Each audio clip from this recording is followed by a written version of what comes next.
अस्सलामु अलैकुम यारो मेरे दोस्तों। एक अहम आपको बात बता रहा हूँ, एक बड़ी अहम बात बता रहा हूँ। आप गौर से सुनिए इस बात को। ये बात हक है मेरे दोस्तों। आज समाज में आज हमारे मुसलमान के समाज में माँ बहनों के अंदर जो है दीन इस्लाम की बहुत कमी है, बड़ी बेदीनी है, बड़ी अल्लाह की नाफरमानी करते हैं औरत लोग। इसकी वजह से जो है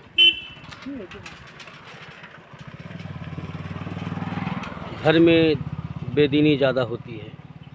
हर मुसलमान के घर में जो है बेपर्देगी है, बेदीनी है, अल्लाह की नाफरमानी करते हैं औरत लोग हैं। लेकिन इससे बड़ी दुख की बात है, ये सोचने की बात है, ये हम मर्दों को समझना चाहिए। ये सारे औरत के अंदर जो बेदीनी है, जो बेपर्दगी है, ये सारी चीज़ों के जो ज़िम्मेदार है वो मर्द लोग हैं, पुरुष लोग हैं। क्यों मेरे यारो, ये सोचो, ये समझो। दुनिया में सबसे पहले अल्लाह ने जिस इंसान को बनाया था वो आदम था। वो एक मर्द था। तो हम औरतों को ज़िम्मेदार बताते हैं। हम औरतों को दुनिया की हर काम में उसको शरीक करते हैं, लेकिन हम मर्द जो है उसे दीन इस्लाम की तालीम नहीं देते। आज समाज में हर घर में ज़्यादातर पुरुष लोग जो है वो कायर होती है, वो बुज़दिल होती है। जो पुरुष अपने बीवी के ग़ुलामी करते हैं, बीवी को घर का ज़िम्मेदार बना देती है,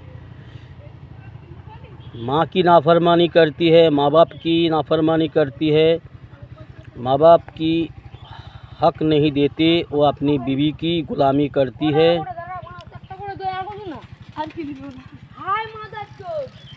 उस मर्दों के सामने उसकी बेटी, उसकी पोती, उसकी बीवी बेपर्दा होकर किसी अनुष्ठान में, किसी शादी घरों में जो है बेपर्दा होके निकल जाती है। बल्कि उस औरतों को वो मर्द लोग जो है अपने साथ ले जाती है, बेपर्दा बनाकर। पैरों में घुंघरू वाला पायल पहना के ले जाती है, और वो पैंट टी शर्ट भी पहना के ले जाती है अपनी पोतियों को। वो मर्द लोग जो है वो दयूस है, दयूस। औरतों का कोई कसूर नहीं है मेरे यारों। औरतों के कसूरवार के लिए औरत जो गलत राह में है, औरत जो बेदीनी कर रही है, बेपर्दगी कर रही है, इसके लिए ज़िम्मेदार जो है कुछ नालायक, नामर्द हिजड़ों की औलाद है, हिजड़ा। वो अपनी बीवी की ग़ुलामी करती है, और वैसे मर्दों को अल्लाह के रसूल सल्लल्लाहु अलैहि वसल्लम ने दयूस बताया, दयूस, हिजड़ा है, हिजड़ा।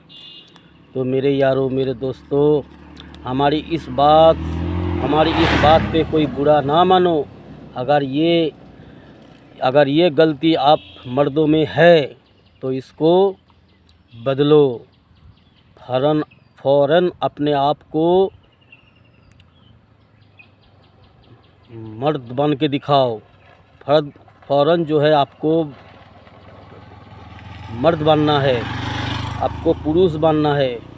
का पुरुष की तरह ज़िंदगी गुजार के छक्का बन के, रसूलुल्लाह सल्लल्लाहु अलैहि वसल्लम की सुन्नत नहीं है चेहरे पे, जुमा पढ़ते हैं, छक्के की तरह मस्जिद में जाते हैं, मस्जिद के गेट में जाके टोपी सर पे लगा लिया, फिर मस्जिद से बाहर निकल के टोपी अपने जेब में डाल लिया और चेहरा बिल्कुल हिजड़ों की तरह लगता है। तो ऐसे दायूस मर्द जो होती है, जो हिजड़े होती है पुरुष के नाम से, ऐसे कुछ नामर्द के वजह से बहुत सारे फैमिली जो है, बहुत सारे माँ बहनें जो है बेदीन बनती है, बेपर्दा बनती है और उसकी तासीर, उसका बद असरात जो है समाज में फैलाती है, समाज को बेदीन बनाती है। तो मेरे दोस्तों, इस बात को अपने ध्यान में रखिए। अल्लाह जो हिसाब लेगा, किसी घर में, किसी फैमिली में अगर बच्चा बेदीन होता है, किसी घर में बच्चा बच्ची अगर बेदीन होती है, बेपर्दा होती है, गुनाह की काम खुलेआम करता है, तो समझ लीजिए इसका जवाब किसी माँ से नहीं पूछा जाएगा, एक बाप से पूछा जाएगा। तो मेरे यारों, मेरे दोस्तों, हम ये कहेंगे कि अल्लाह के लिए डरो, अल्लाह से, अल्लाह की फरमाबरदारी करो, रसूल की इताअत करो, माँ बाप से अच्छा व्यवहार करो, माँ बाप के साथ अच्छा अखलाक करो। अगर अच्छा अखलाक कर नहीं सकते, अगर तुमसे नहीं होता, तो कम से कम बद अखलाकी से, बदजुबानी से, बदगुमानी से बचो। जैसा करोगे वैसा भरोगे। जवानी एक दिन ढल जाएगी, बुढ़ापा तुम्हें भी आएगी, हमें भी आएगी। एक दिन हम लाचार बन जाएंगे, बेबस बन जाएंगे। फिर क्या होगा? हमारे सामने हमारे घर के फैमिली कुछ भी करेंगे, हमें बर्दाश्त करना होगा। वो दिन आने से पहले पहले हम अपने आप को बदले, अल्लाह की तरफ रुजू करें, दीन इस्लाम को अपना ज़िंदगी गुजारने का ज़रिया बनाएं, अपनी ज़िंदगी गुजारने का तरीक़ा बनाएं, रसूलुल्लाह सल्लल्लाहु अलैहि वसल्लम की सुन्नत को, और हम अपनी ज़िंदगी को कुरान के मुताबिक ज़िंदगी गुजारें, ताकि हम भी अल्लाह के सामने मुसीबत से बच सके और हम अपनी फैमिली को, अपने परिवार को, अपने जो नस्ल होती है उसको भी हम हर मुसीबत से बचा सके। इसलिए मेरे दोस्तों, हमारी बात को बुरा ना मानो। अल्लाह के लिए, अल्लाह के सामने झुकने वाला बन जाओ। अल्लाह को राज़ी करना है हमें। बीवी को राज़ी करने के लिए अल्लाह ने नहीं भेजा, किसी मखलूक को राज़ी करने के लिए, खुश करने के लिए अल्लाह ने हमें नहीं भेजा। अल्लाह ने हमें दुनिया में भेजा ताकि हम अल्लाह को राज़ी करके, रसूल की सुन्नत को पूरा करके अपनी दुनिया की ज़िंदगी और आखिरत की ज़िंदगी खूबसूरत बना के हम दुनिया से जा सके। इसीलिए अल्लाह ने भेजा है। तो मेरे यारों, बुज़दिल ना बनो, नामर्द ना बनो।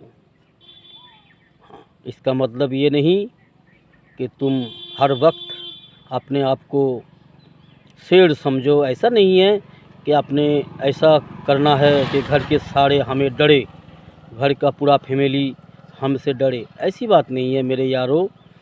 हमारी रसूल सल्लल्लाहु अलैहि वसल्लम हमारे लिए मॉडल है। रसूल सल्लल्लाहु अलैहि वसल्लम की ज़िंदगी को पढ़ो, समझो। वो रसूलुल्लाह सल्लल्लाहु अलैहि वसल्लम जो है, हमारे नबी जो है, घर में सबके साथ खेलने वाले थे, हंसने वाले थे जी। हमें जो है रसूलुल्लाह सल्लल्लाहु अलैहि वसल्लम की ज़िंदगी फॉलो करना है। हमें जो है रसूलुल्लाह सल्लल्लाहु अलैहि वसल्लम जैसी अखलाक लाना है, उनके जैसा ज़िंदगी हमें गुजारना है। हम तो उसके पैर की धूल भी नहीं, उसके पेशाब का फेना भी नहीं बन सकते ना। फिर भी हमारे लिए मॉडल रसूलुल्लाह सल्लल्लाहु अलैहि वसल्लम है। हमें जो है उसकी इताअत करनी है, उसी के पीछे चलना है, उसकी नकल उतरना है। ठीक है मेरे यारों, तब जाके हम कामयाब होंगे इंशाअल्लाह। अल्लाह हम सबको दीन इस्लाम की सही समझ अता फ़रमाएँ, हक़ राह पर चलने की तौफ़ीक नसीब फ़रमाएँ, गलत रास्ता से, गलत से, मनमानी से बचने की तौफ़ीक नसीब फ़रमाएँ। अल्लाहुम्मा आमीन।